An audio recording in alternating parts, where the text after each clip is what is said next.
Hello everyone, welcome back to another episode of r/Malicious Compliance. In today's episode, restaurant employee amuses himself, delights me and my kids. No overtime, no exceptions. Fine, I'll follow the rules to the book and go home with pay. Before we get started, make sure to subscribe so you will never miss a video. So let's get started. Restaurant employee amuses himself, delights me and my kids.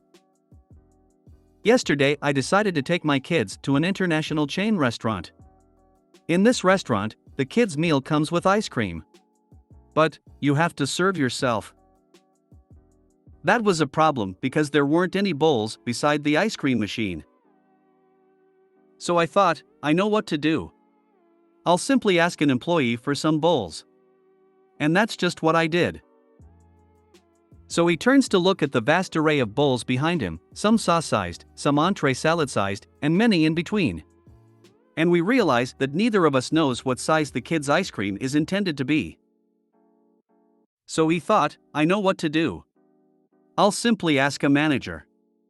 And he says, hey boss, what do we put the kids' ice cream in? Without turning around, the boss says, a bowl, what do you think? Yeah, but what size of bowl?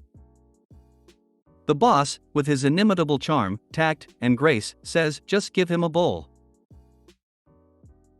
The employee looked back at the bowls, and then I saw him get a big grin over his face. I apologize about that, sir. I think it's probably these ones, he says, as he hands me two of the largest bowls they have in the restaurant, practically giggling with glee. My children were similarly delighted. The manager walked by when we were halfway through and made a noise like a startled opossum, but said no actual words. Definitely going back there. On July 1st, 2023, Reddit maliciously attacked its own user base by changing how its API was accessed, thereby pricing genuinely useful and highly valuable third-party apps out of existence. In protest, this comment has been overwritten with this message because deleted comments can be restored such that Reddit can no longer profit from this free, user-contributed content. I apologize for this inconvenience. Like a startled opossum. I'd like to know how you know what that sounds like. If you ever leave cat food out on your front porch and walk out in the middle of the night to get something from your car, you'll learn what it sounds like. Also, you learn if you are fight or flight type person. It's a hissing type of noise. Also, they aren't the prettiest animals. At least the trash pandas are kinda cute. His manager could barely believe what happened. I worked at McDonald's in high school and my favorite thing to do was to create gigantic kids cones. You'd have to get a wide base to start with, but if you got the foundation set, you could make a cone almost as big as a regular cone. Whenever folks would come in obviously high and ordering a ton of food, I'd always ask them if they wanted a free kids cone. Seeing their eyes light up when I'd build a giant cone was always hilarious. That employee is awesome. Don't let assholes bring you down. No overtime, no exceptions. I work in IT and worked with one client for years and years looking after their various networks. Normally it's a 9-to-5 kind of job, but if something goes wrong after hours it can become a real emergency for them quickly. One day the manager came down to visit our small team at this client's office. We were told they renegotiated the contract and took a 5% cut on the job. So they asked if we would all take a 5% pay cut as well. No one accepted that and we were ready to walk if they tried to push it. The next week we were told there was to be zero overtime without prior authorization of the company president himself, and there are no exceptions to this ironclad rule. They had us repeat the new policy back to them and emailed it to us. The only thing I said to them was, this is going to end poorly. 2 days later the core router that connects all the different parts of the big data center failed at 9 p.m. Our manager called my cell phone and said to jump in my car because the data center was down. I told him that I don't have authorization from the company president, who had apparently gone camping for the long weekend with his family and was out of contact. I told him sorry. I can't do any work as it hasn't been authorized. He tried to say how he's authorizing it. I told him he specifically told us just earlier this week it has to be from the company president, and there are no exceptions.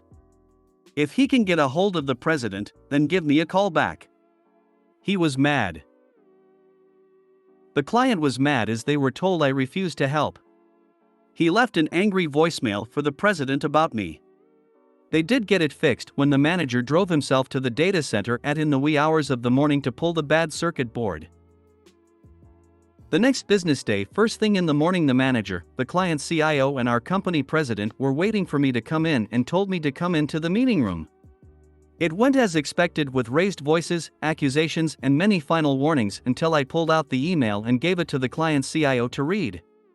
It took him 10 seconds to read, and then the CIO asked me to head back to my desk and carry on with my day. I never heard what was said in the room after I left. But there was a new directive that afternoon that overtime work no longer must have prior authorization. I worked another 2 years there before I left for a better job. But to this day, if there is rule with no exceptions, I relate this exact story and ask them to rethink what they are about to tell us. Honestly, the most unexpected part of this story is where the manager drove to the data center and fixed the problem himself. Everything else went pretty much as I'd expected from reading the title. No exceptions is like zero tolerance, it throws common sense under the wheels of the bus of rules. Meanwhile, those wheels are going round and round. Manglement hates this one simple trick. I wouldn't even have answered the phone at 9 p.m. Work phones go off at the end of work. Private phone number isn't given to anyone. I had an employment contract that stopped salary at 50 hours per week. After that, I was to get $35 per hour. In 18 years at the company, I never went over 50 hours. Each time I got to 49 hours, I had to email my boss, who then told me to go home. Every time. I liked that contract. Fine, I'll follow the rules to the book and go home with pay. So now I've left my old job, I feel like I can finally share this story. I drive trucks and I was doing job which just wouldn't get done if everybody followed all the red tape. It's kind of the place where you sign all of the paperwork stating you'll do it this way, but the reality is, you can't, but that's fine because the paperwork is there just to protect the company from legal recourse. Now, I'm not saying we all did dangerous stuff, but it was just little things that made your work a little easier and more efficient. Well, all of a sudden the company started to enforce every policy. What really annoyed me though was that you never knew which policy they had decided to start enforcing, until you got asked to see a manager and told you were being put on performance review because you had been observed on CCTV. What was more annoying was the supervisors would report you for something petty, but then the next day be asking you, and expect you to do something that was far more dangerous and risky than the thing they reported you for.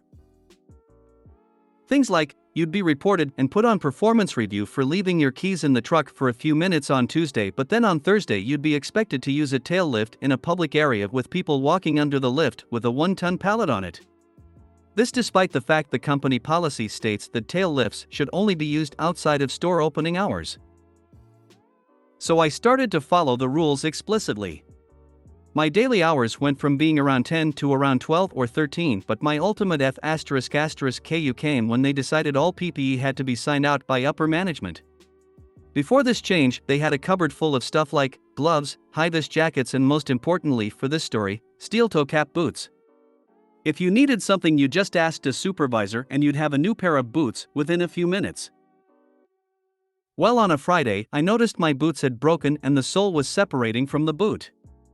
I left for work on Saturday morning telling my wife that I would probably be coming home because I knew upper management only worked Monday to Friday, so no new PPE could be provided.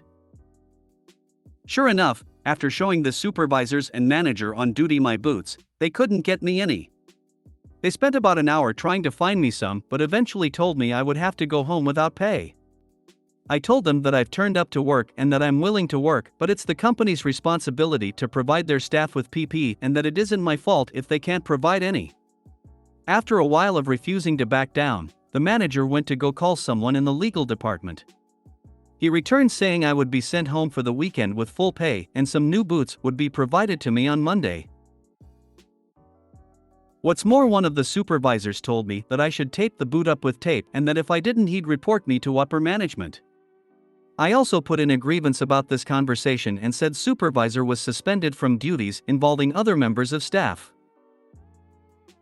Thing is, before the company started to get petty, on Saturday morning I would have just set off for work 30 minutes earlier and got some cheap boots myself on the way to work, but they honestly eroded any goodwill I had left and I was past the point of caring.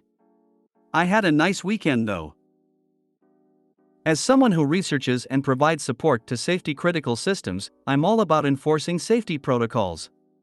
However, it should absolutely be consistent, and expectations about what can be accomplished should account for corners not being cut. I 100% support this compliance. When you think mankind couldn't get stupider, you read stories on Reddit. Glad you got out of that shitshow, OP. I'm actually trying to get my CDL. Do you like your job?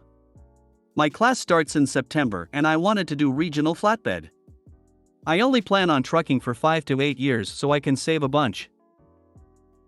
Any paperwork which is there to protect the employer against legal problems from breaking their employees should be ignored and never signed. Want me to make you money? I've got no problem with doing that as long as you pay me and provide a safe working environment. Want me to sign away any legal right to sue out of you? Not a chance. If you made it to the end of the video, thanks for watching. Don't forget to like, subscribe and share, and we will see you in the next video.